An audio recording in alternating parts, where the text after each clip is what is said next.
Did you lose your rip fence, or is it damaged beyond repair? If so, you will need a new fence assembly. The fence assembly is a new, complete rip fence for your saw. It comes completely assembled and is ready for use. Installing your new rip fence assembly to your saw is easy to do, and I'm going to show you how. The rip fence is secured to the saw with a simple clamping mechanism on the front and the back.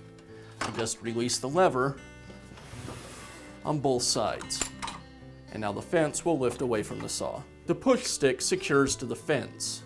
I'll remove the push stick so we can transfer it over to the new fence. Now I'll reinstall my push stick onto the new fence.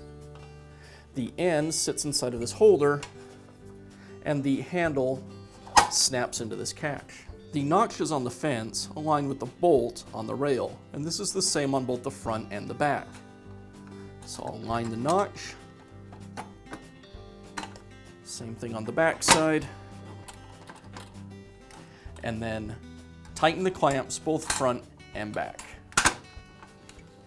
When replacing your rip fence, it's a good time to take a look at the cursor and make sure it's adjusted accurately so it shows the correct distance between the blade and the fence. So to do that, I'm going to bring the fence all the way over until it contacts the blade.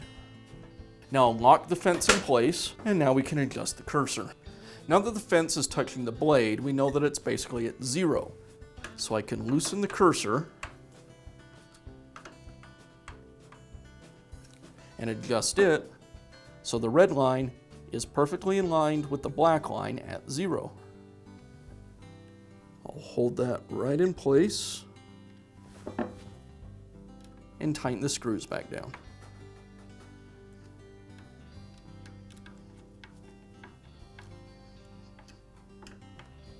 Now our cursor is aligned with the fence and we're ready to cut.